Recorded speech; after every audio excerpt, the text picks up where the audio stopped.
A peace ceremony held recently at Magarima Police Station in Hela Province resulted in the handing over of 100,000 kina cash to the Utupia villages by Angore Landowners Association, which owns Trans Wonderland. The villages then released 10 Trans Wonderland container trucks and 3 vehicles belonging to the Hela provincial government. Another 100,000 kina and 100 pigs of compensation payments will be made at a later date to bring peace after a grade 12 teenager from the Utupia village was run over by the Trans Wonderland Limited vehicle. You know, over the Hela and Hela, you walk in trouble.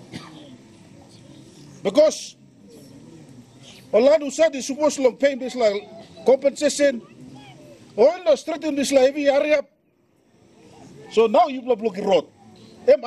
Understanding him stop now. In September of 2015, the grade 12 student late Nason Philip was run over by one of the company's trucks. The deceased's family demanded 3 million kina in compensation payment and 150 pigs. Since 2015, there had not been any peace talks between the two factions.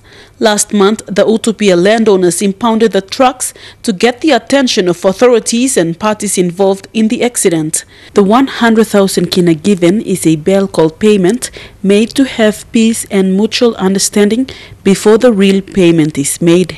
Road to be open and allow the traffic of Hela people to travel back and forth to Mendi and Hagen. So, which they guaranteed me and PPC Southern Highlands that. The impounding of the container trucks has cost Trans Wonderland substantial amount of revenue loss. The people of Utupia promised not to create roadblocks again or harass the traveling public. Okay, road I'm free, road I'm off. So, all Keraman Mary, who said he travel on this main highway, all must feel free like coming. Vasanata Yama, National EMTV News, Mount Hagen.